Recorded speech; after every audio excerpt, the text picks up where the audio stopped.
ओम श्री सूर्य देवाय नमः। आप सभी का हमारे YouTube चैनल पर हार्दिक स्वागत है।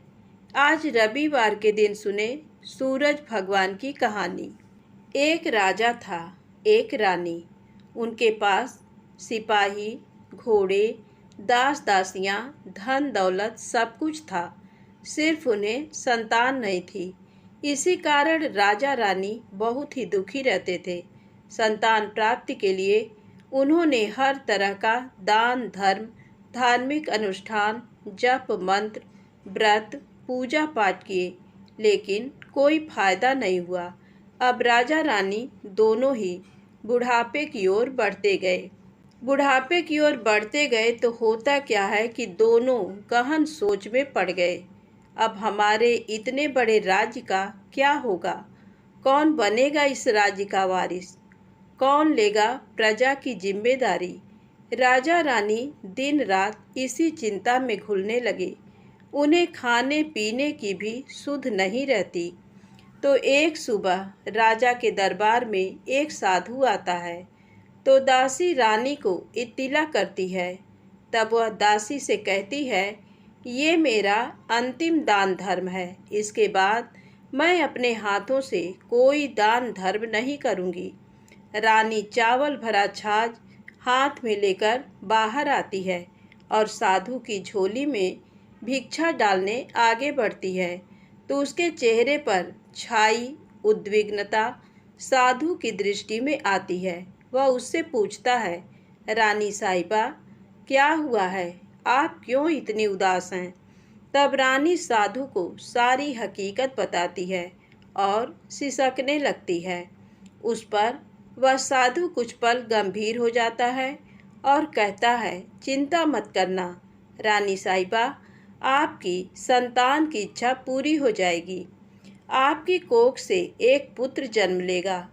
मात्र वह 14 साल तक ही आप लोगों को मिलेगा। उसके आगे वह इस मृत्यु लोक में नहीं रह पाएगा। इससे बढ़कर आपको कुछ देना मेरे लिए संभव नहीं है। अपनी बात पूरी करते उसने अपनी झोली में हाथ डाला, थोड़ी सी भभूत निकालकर रानी को दी और कहा, आप और महाराज दोनों इसे बांटकर ग्रहण करना। तुम्हें जल्द ही पुत्र प्राप्ति होगी। इतना कहकर साधु अपनी राह चला गया। उसके जाने के बाद रानी सोचने लगी, 14 साल तो 14 साल ही सही, उतने समय के लिए हमें पुत्र मिलेगा, यही काफ़ी है। उतने साल तक मैं उसे जी जान से बड़ा करूँगी, उसे ढेर सारा प्यार दुलार दूँगी, अपनी संतान की मुराद पूरी करूँगी। उस रात अपना सारा राजकाज खत्म करके राजा जब रानी के महल में गए तो रानी ने राजा को सारी बात बताई और साधु की दी हुई भभूत राजा को दिखाकर बोली, साधु महाराज ने ये भभूत हम दोनों को ग्रहण करने को कहा है। राजा बोले, इतना दान धर्म किया, जप तप किया, कोई फल नहीं मिला। अब इस भभूत से हमें संतान प्राप्त होगी क्या? उस पर रानी बोली, जब इतना सब कुछ किया तो अब ये भी सही, खामख्वाह उस साधु के क्रोध को क्यों बुलावा दें। राजा को अब किसी पर विश्वास नहीं था, पर रानी को दुख न पहुँचे इसलिए वह राजी हो गया। राजा रानी दोनों नहाते धोते हैं, फिर अपने भगवान का नाम स्मरण करते हैं, अपने पुरखों को स्मरण करते हैं और उस साधु महाराज का नाम स्मरण करके वह भभूत बांटकर दोनों खाते हैं। उसके बाद दोनों निश्चिंत होकर सो जाते हैं। तो कुछ दिन गुजर जाते हैं और साधु द्वारा कहे अनुसार रानी गर्भवती हो जाती हैं। उस पर राजा रानी दोनों की खुशी गगन में नहीं समाती। राजा रानी से बोला, महारानी, सचमुच साधु महाराज की कृपा हो गई। तो 9 माह 9 दिन और 9 घंटे पूरे होकर रानी ने एक सुंदर गोरे चिट्टे पुत्र को जन्म दिया।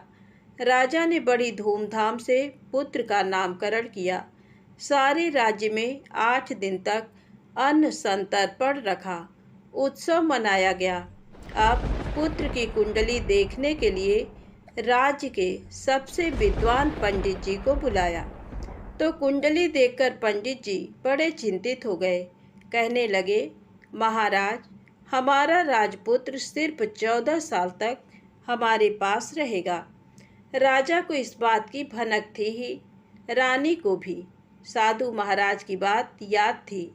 दोनों चुप रह जाते हैं। उसके बाद राजा और रानी बड़े प्यार से बेटे की परवरिश करते हैं, उसकी हर ख्वाहिश पूरी करते हैं। थोड़े समय के लिए ही सही, भगवान ने संतान की अपनी मुराद पूरी कर दी। इससे वे समाधान मानते हैं। राजपुत्र दिन प्रतिदिन बड़ा होता है। जब वह 7 साल का हो जाता है तो राजा एक अच्छे गुरु की नियुक्ति करके उसे पढ़ाई लिखाई, राजशास्त्र, शस्त्र विद्या, घुड़सवारी इत्यादि 12 विद्याओं का शिक्षण देते हैं। जब वह सब शास्त्र विद्या में पारंगत हो जाता है और 12 साल की उम्र का हो जाता है, तब एक अच्छी सी राजकन्या खोजकर उसकी शादी कर देते हैं। तो 2 और साल बीत जाते हैं। बेटा 14 साल का हो जाता है। एक दिन राजपुत्र राजा से बोलता है, पिताजी, मैं अपना सारा राज्य घूमकर देखना चाहता हूँ। आज तक मैंने सिर्फ इस रजवाड़े के अतिरिक्त कुछ नहीं देखा है। बेटे की बात सुनकर राजा चिंतित हो जाता है, क्योंकि पुत्र को 14वां साल शुरू हुआ था। अब कोई अनहोनी होने का वक्त नज़दीक आ पहुंचा था, लेकिन राजा ये सब बातें पुत्र को बता नहीं सकता था। वह क्या करता है कि चेहरे पर खुशी लाकर बेटे से कहता है, हाँ हाँ, जरूर जाओ बेटा, तुम्हें अपना सारा राज्य घूम कर देखना चाहिए। कहाँ क्या है ये सब जानना चाहिए। कल मेरे बाद तुम्ही को तो राजा बनना है। मात्र एक बात का ध्यान रखें, तुम जहाँ जा रहे हो, क्या कर रहे हो, ये बात अपनी पत्नी को नहीं बताना। पुत्र कहता है, ठीक है पिताजी, आपने जो कहा है मैं वैसा ही करूँगा। राजपुत्र दिन भर अपनी पत्नी के साथ मौज मस्ती करता है, खुशियाँ मनाता है और रात को ठीक 12 बजे बिस्तर से उठकर बाहर चला जाता है। फिर पौ फटने से पहले वापस अपने महल में आकर सो जाता है। ऐसे बहुत दिनों तक चलता रहा। अब पुत्र का 14वां साल खत्म होने में कुछ दिन ही बाकी रहते हैं। इतने में उसकी पत्नी यानी छोटी रानी रात में जाग जाती हैं। वह देखती हैं कि बिस्तर पर राजपुत्र नहीं है। वह महल में सब जगह देखती हैं, तो राजपुत्र कहीं भी नजर नहीं आता। तो वह क्या करेगी, किससे कहेगी? वह चुपचाप रहती है। फिर भोर होने पर वह देखती है कि उसका पति अपनी जगह सोया हुआ है। वह पति से कुछ नहीं पूछती, लेकिन दूसरी रात भी वैसे ही होता है। तीसरी रात, चौथी रात, ऐसे बहुत दिन तक चलता है। रानी बहुत ही चिंतित हो जाती है। पति रात को जाता कहाँ है, किससे मिलने जाता है? उसके मन में ढेर सारे सवाल उठते हैं, लेकिन उसे पूछने में डर लगता है। शायद पति गुस्सा कर बैठे। सास ससुर से पूछने के बारे में सोचा तो उसकी कुल मर्यादा बीच में आ जाती थी। तो इस तरह मन ही मन वह कुढ़ती रहती थी। इस हालत में उसे खाने पीने में दिलचस्पी नहीं होती। वह दुबली पतली हो जाती है। तो उस राज्य में फूल बेचने वाली एक बूढ़ी मालिन थी। वह हमेशा छोटी रानी को फूल देने उसके महल में आती थी। उस बुढ़िया का ध्यान छोटी रानी पर जाता है। वह उससे पूछती है, बेटी, तुम्हें किस बात का दुख है? तुम इस तरह सूखकर कांटा क्यों बनी हो? उस पर रानी कहती है, क्या बताऊं तुम्हें अम्मा, तुम्हारा राजपुत्र हर रात बिस्तर पर से उठकर कहीं चला जाता है और सुबह भोर होते ही वापस आकर सोता है। वह कहाँ जाता है? प्रेमिका से मिलने जाता है क्या? ये सोच सोचकर मैं अन्न जल ग्रहण नहीं कर पाती और सूख सूख कर इस तरह कांटा बन गई हूँ। बुढ़िया सब बात सुनकर उसे एक उपाय बताती है। तो बेटी ऐसा करना, आज रात तुम सोना मत, उसके पीछे जाकर देखना कि वह कहाँ जाता है, क्या करता है, उसकी अच्छी तरह से पहरेदारी करना। पर मुझे नींद आ गई तो तुम्हें नींद ना आए, इसलिए एक काम करना, अपने बाएं हाथ की उंगली में एक जख्म करना, उस पर थोड़ी सी मिर्च छिड़कना, उससे तुम्हें बड़ी जलन होगी और उस पीड़ा से तुम्हें रात भर नींद नहीं आएगी। रानी बुढ़िया के कहे अनुसार करती हैं। उंगली की जलन से उसे बड़ी देर तक नींद नहीं आती, लेकिन बाद में वह सो जाती है। दूसरे दिन सुबह बुढ़िया फूल लेकर उसके महल में पहुंचती है और पूछती है, क्या हुआ बेटी, देख पाई पति कहाँ जाता है? रानी कहती है, नहीं अम्मा, पहले कुछ समय जलन के कारण मुझे नींद नहीं आई, पर कुछ देर पश्चात मैं सो गई। बुढ़िया कहती है, कोई बात नहीं, आज तुम उंगली पर पहले से थोड़ा बड़ा जख्म करना और ज़्यादा मिर्च लगाना। तो रानी वैसे ही करती है, परंतु वह सिर्फ पति के बिस्तर से उठकर बाहर निकलते वक्त तक जाग पाई। वह उसके पीछे नहीं जा सकी, क्योंकि उसकी आंखें उस समय तक मुद गई थी। दूसरे दिन सुबह बुढ़िया आती है तो उसने पूछने से पहले ही रानी रो कर कहती है, अम्मा, मैं आज भी उनकी पहरेदारी ठीक तरह नहीं कर पाई। बुढ़िया कहती है, रोना नहीं बेटी, सब कुछ ठीक हो जाएगा। तुम आज रात जख्म और बड़ा करना और उस पर ज़्यादा मिर्च छिड़कना, और एक काम करना, वह जब जाने के लिए निकलता है तो उसका रास्ता रोकना। बुढ़िया ने जैसा बताया रानी वैसा ही करती है। आज रात उसे नींद नहीं आती। पति रात 12 बजे बिस्तर से उठकर जब महल से निकलने के लिए चलने लगता है तो वह बुढ़िया ने जैसे बताया वैसे ही करती है। दौड़ कर जाकर पति का रास्ता रोकती है और कहती है, कहाँ जा रहे हो, किससे मिलने जा रहे हो, मुझे बताओ। राजपुत्र उसे समझाने की बहुत कोशिश करता है। देखो, अगर मैंने तुम्हें वह बताया तो मैं तुम्हें दोबारा नहीं मिल पाऊंगा। रानी कहती है, कोई बात नहीं, ना मिल पाओ, लेकिन आप रात के समय कहाँ जाते हो ये मुझे पहले बता दीजिए।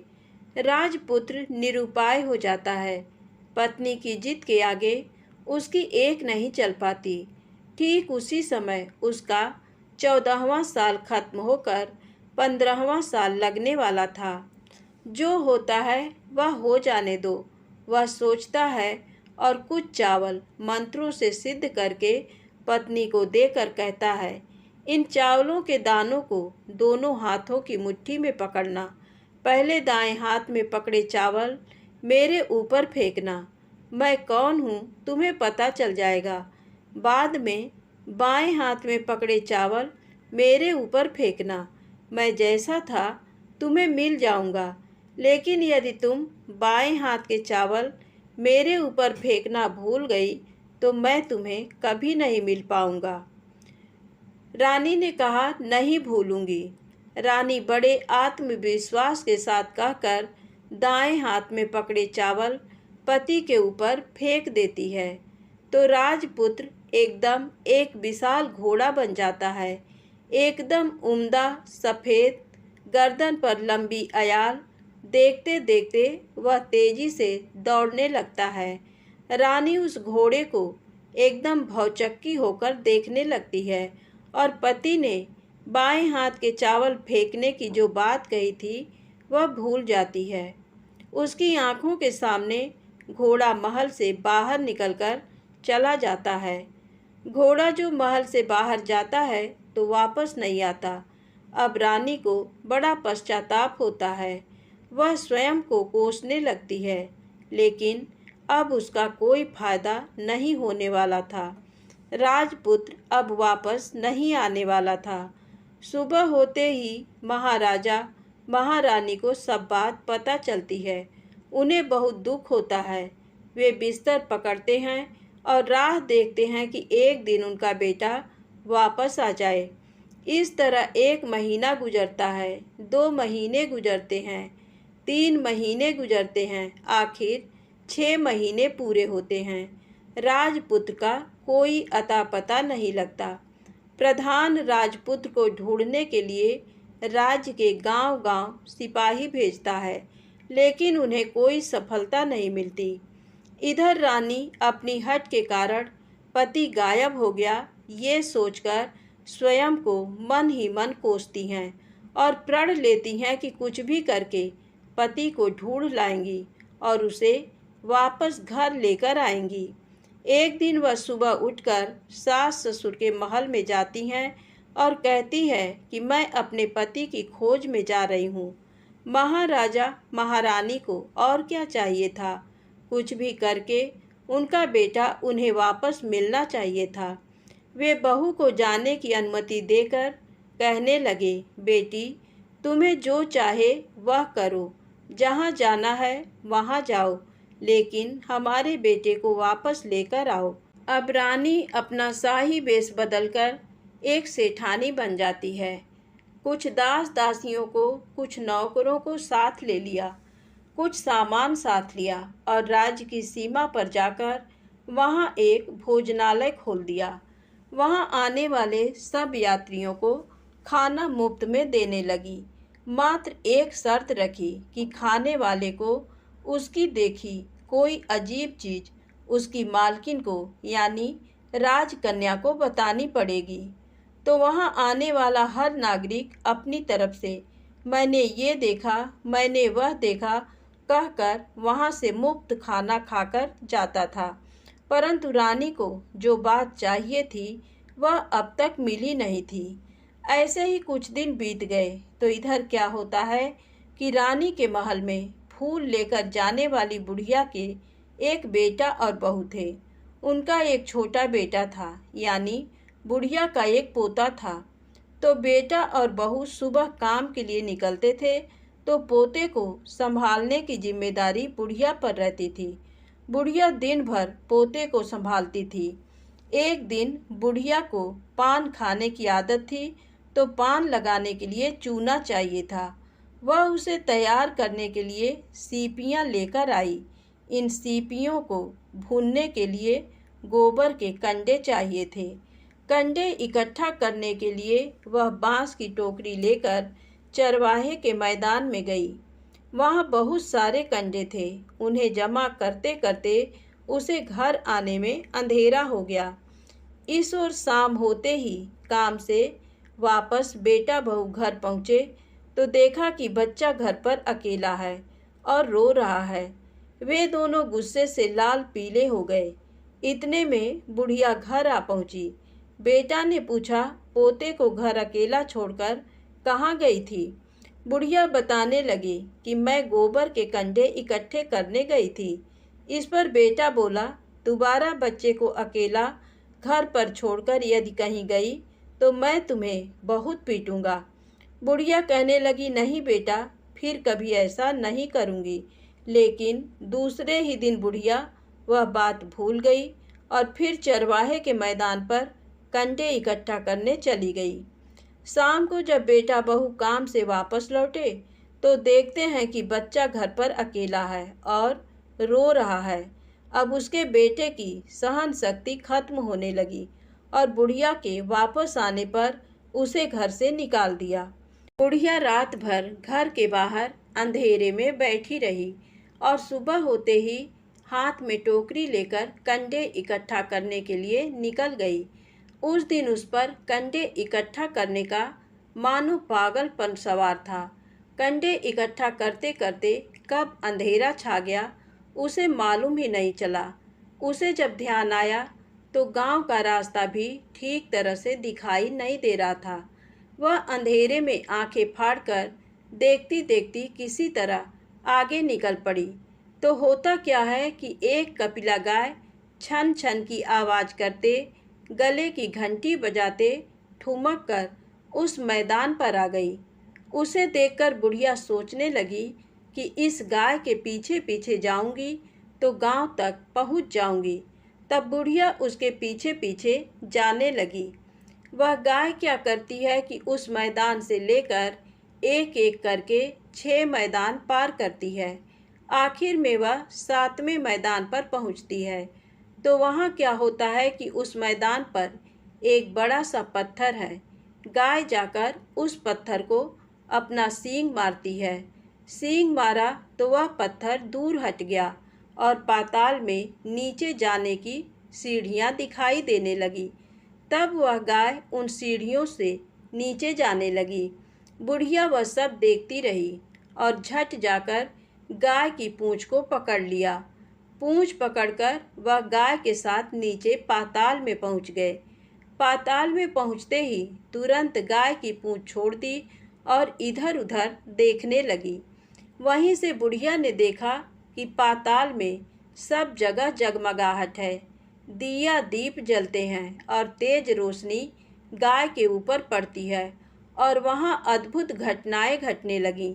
गाय के नीचे जाते ही उसके गले में अपने आप सांकल पड़ गई और छम छम करके कोई दुधाड़ी में गाय का दूध दूहने लगी। लेकिन जो भी कोई वह कर रहा है वह मात्र दिखाई नहीं दे रहा। बुढ़िया बहुत घबरा गई, कहाँ आकर फंस गई। वह सोचने लगी और यहाँ वहाँ छिपने के लिए जगह ढूंढने लगी, लेकिन उसे कहीं भी जगह नहीं मिली। हर जगह उजाला ही उजाला था। तो वह यूँ एक कोनों में खड़ी रह गई और जो कुछ सामने हो रहा था उसे चुपचाप देखने लगी। कुछ पल के बाद वहाँ झट से एक उम्दा सफ़ेद घोड़ा आया। वहाँ 2 कुंड थे। उसमें से एक कुंड में उस घोड़े ने छलांग लगाई और ऊपर आ गया। अब उसे राजपुत्र का रूप प्राप्त हो गया। राजपुत्र बनने के बाद उसने दूसरे कुंड के पानी में स्नान किया। वहाँ रखे नए कपड़े पहने हैं। नज़दीक ही एक सुंदर पलंग था। उस पर आकर वह बैठ गया। उसके सामने अपने आप 5 पकवानों की थाली आ गई। दूध की एक प्याली आ गई। 5 सुपारी आ गए। उसके सामने एक दिया जलता रहा।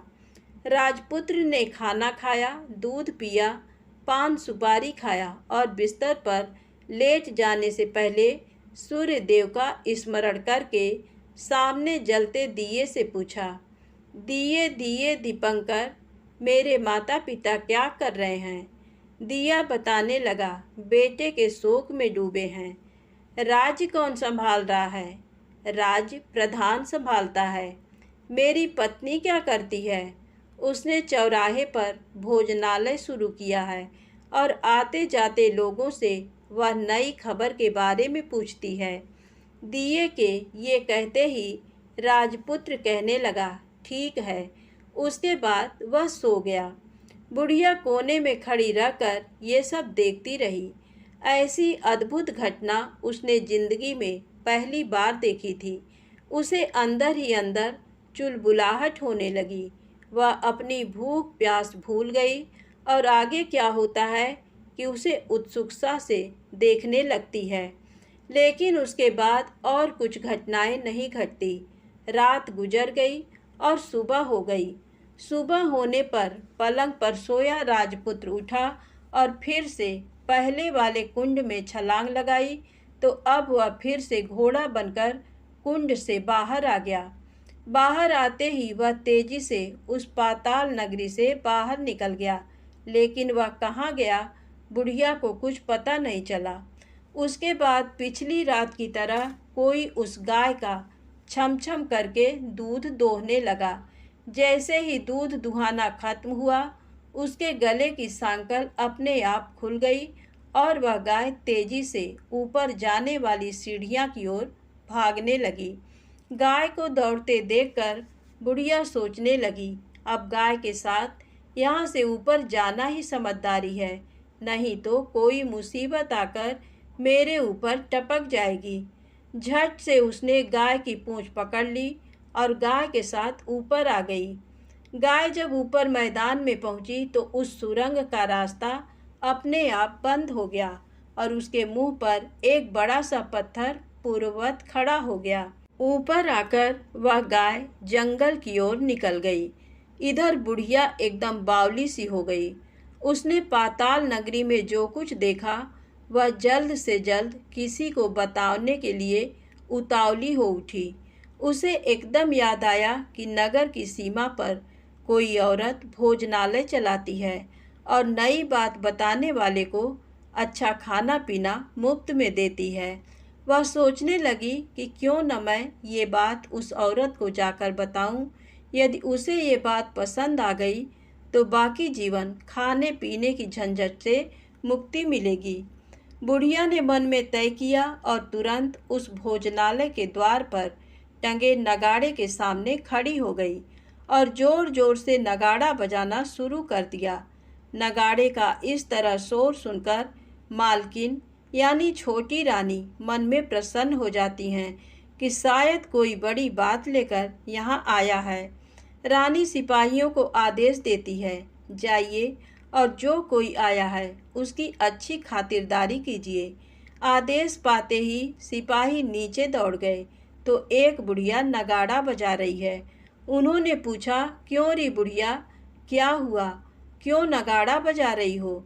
बुढ़िया बोली, कुछ नहीं बेटा, यहाँ खाना मिलता है ना, इसलिए आई हूँ। खाना चाहिए, मिलेगा, लेकिन तुझे कोई नई बात बतानी पड़ेगी। हाँ बताऊंगी, एक बात मालूम है मुझे।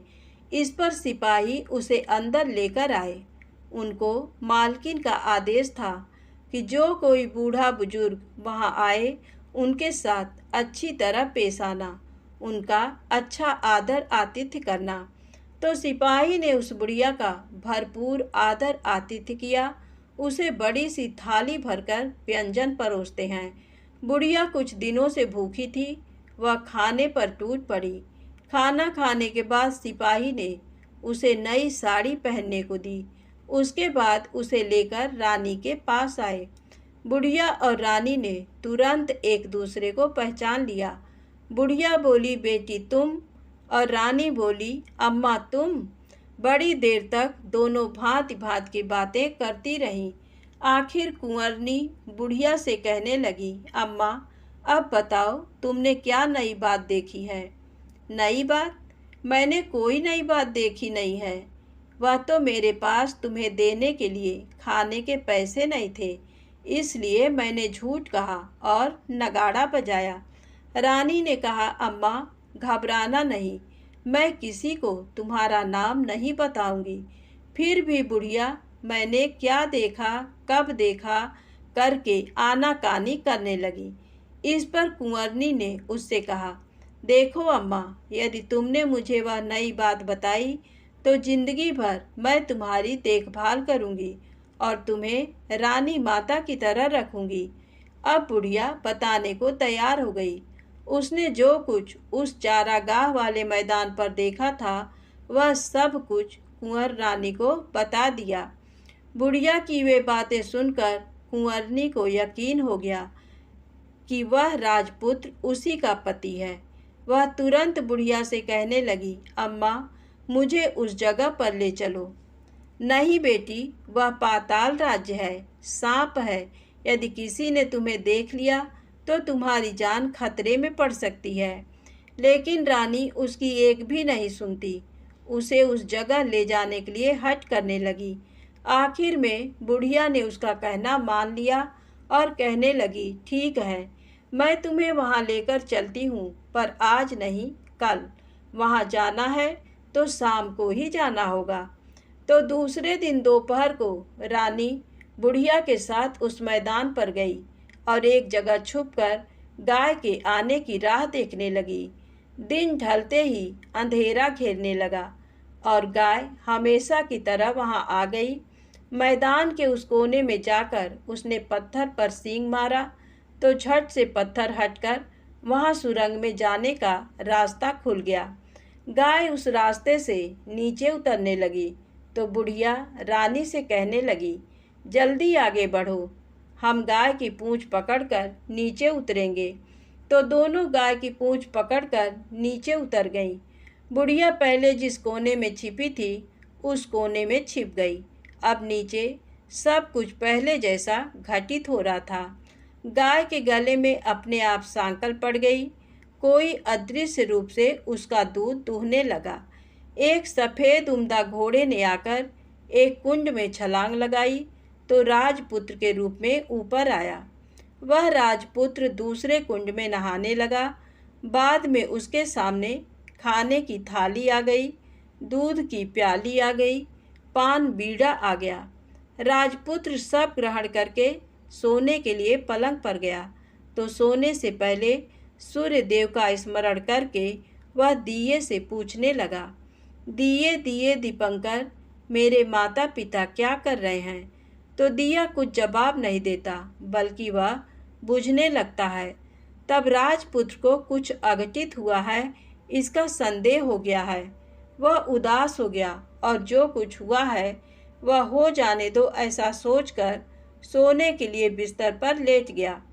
अब रानी का संयम छूट गया। वह दौड़कर पति के पास गई और उसके पैर पकड़ने के लिए आगे बढ़ने लगी।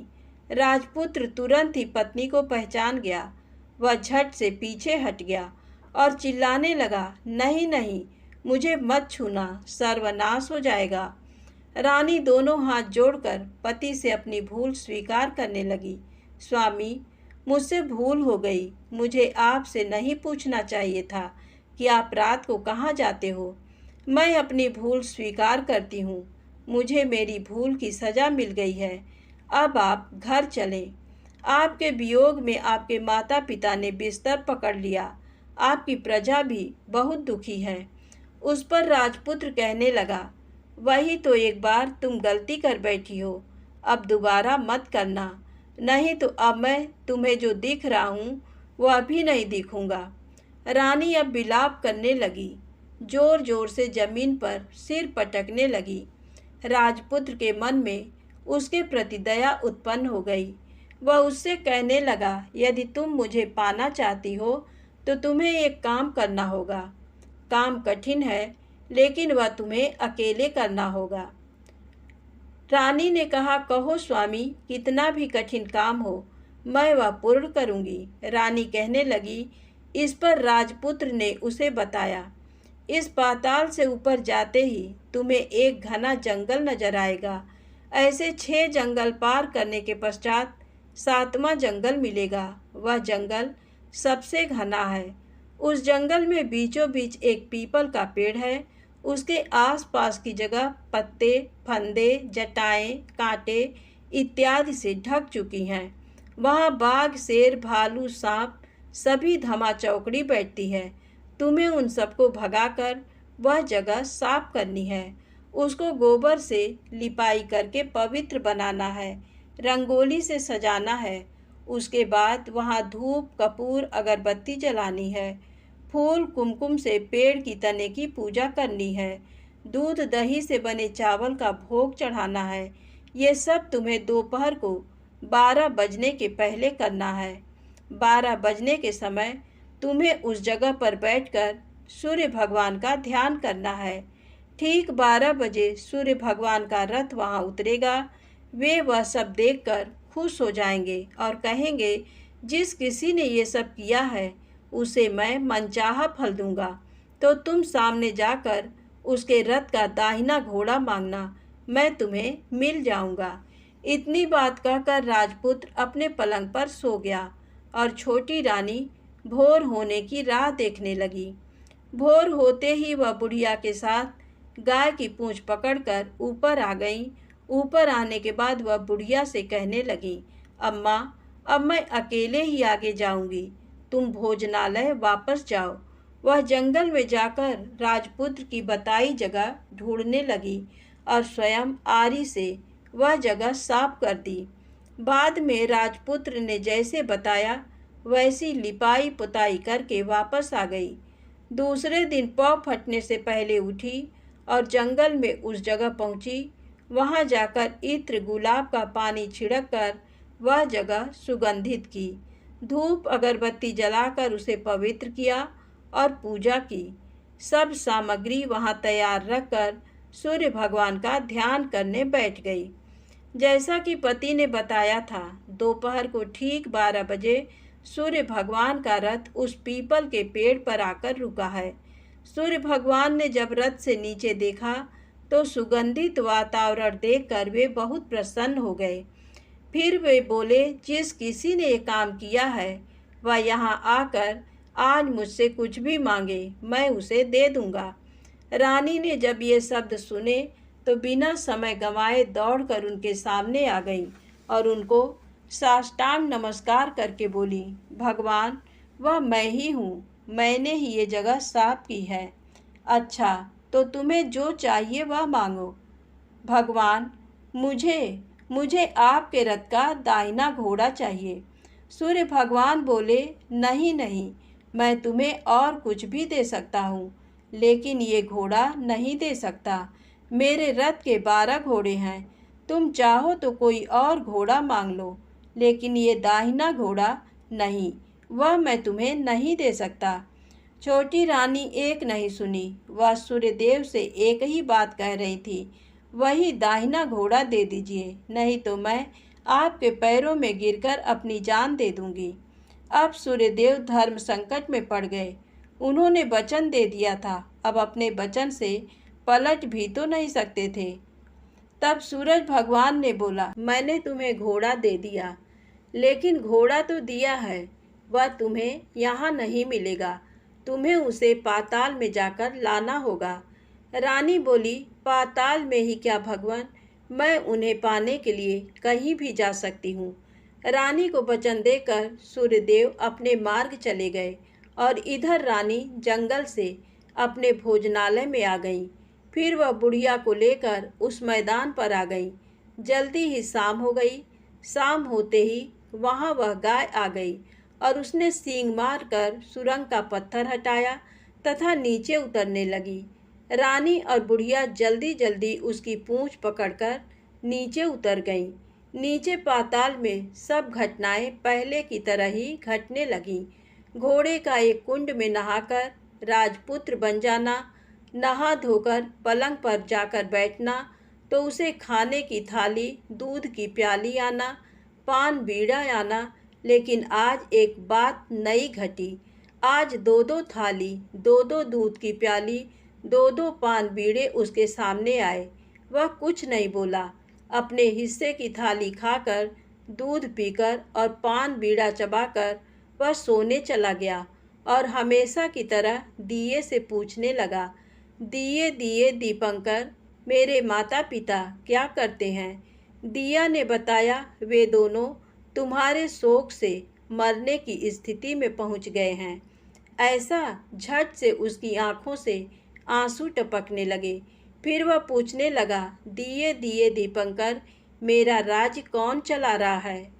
तुम्हारा राज्य प्रधान चला रहा है और वह सब कुछ हड़प चुका है। वह प्रजा पर बहुत अत्याचार कर रहा है। सुनकर राजपुत्र को बहुत गुस्सा आया। वह गुस्से से अपनी मुट्ठी भींचने लगा। अब वह पूछने लगा, दिए दिए दीपंकर, मेरी पत्नी क्या कर रही है? अब दिया कुछ नहीं बोला, चुप रहा। अब रानी का संयम जवाब दे गया। वह दौड़कर पति के गले लग गई। अब मैं तुम्हें मिल गया, राजपुत्र कहने लगा। सच कहते हो, अब आप फिर से घोड़ा तो नहीं बनेंगे? नहीं, दोबारा घोड़ा नहीं बनूंगा। तुमने जो इतने सारे कष्ट उठाए हैं मुझे पाने के लिए, इसलिए सूर्यदेव ने मुझे सदा के लिए घोड़े के जन्म से मुक्त कर दिया है। राजपुत्र ने बड़े प्यार से कहा और उसे गले लगाया, उसके आंसू पोंछे। कुछ देर पश्चात भोर हो गई तो गाय की श्रृंखला टूटकर वह ऊपर भूलोक जाने लगी। रानी, राजपुत्र और बुढ़िया उसकी पूंछ पकड़कर ऊपर आ गए। ऊपर आने पर वे सीधे भोजनालय में पहुँचे। वहाँ का सब सामान लोगों में बांट दिया और उसको ताला लगाकर अपने राज्य में लौट गए। राजपुत्र वापस आता और उसके तेवर देखकर प्रधान घबरा गया। राजपुत्र ने उसे बंदी बनाकर कैद खाने में डाल दिया और राज्य की बागडोर अपने हाथ में ले ली। उसके बाद वह अपने माता पिता को मिलने उनके महल में गया। तब राजपुत्र क्या देखता है कि उसके माता पिता उसके शोक में अस्थिपंजर बने हुए हैं। पुत्र को वापस आया देखकर मरड़ा सन राजा रानी की आंखों से टप टप आंसू बहने लगे। इन दोनों ने पुत्र को गले लगाया, उसे प्यार से सहलाया। इतना होने के बाद उनके सेहत में एकदम सुधार आने लगा। वे अब बिस्तर से उठकर बैठ गए हैं, पुत्र को आशीष देने लगे। राजपुत्र के आने की खबर तुरंत राज्य भर में फैल गई। प्रजा खुशी से फूली नहीं समाई। प्रजाजन राजमहल के सामने इकट्ठे हो गए। राजपुत्र ने भी उन्हें दर्शन दिए और आज से उन्हें कोई दुख नहीं पहुंचाएगा, ऐसा वचन भी दिया। अब राजा अपने पुत्र का राज्याभिषेक करके उसे सिंहासन पर बिठाता है और बहू को महारानी का दर्जा देता है और स्वयं अपनी पत्नी के साथ ईश्वर स्मरण करते खुशी से दिन बिताता है। महाराजा बना राजपुत्र अच्छी तरह से राज्य चलाने लगा और अपनी पत्नी के साथ सुख शांति से जीवन बिताने लगा। उस बुढ़िया को रानी ने अपने पास ही रख लिया। उसकी अच्छी तरह से देखभाल करने लगी। बुढ़िया और उसके बुढ़ापे के दिन खुशी से गुजरने लगे। कहानी समाप्त होती है। दोस्तों, यदि आपको कहानी अच्छी लगी हो तो कृपया मेरे चैनल को लाइक सब्सक्राइब अवश्य करें। प्रेम से बोलें सूरज भगवान की जय हो।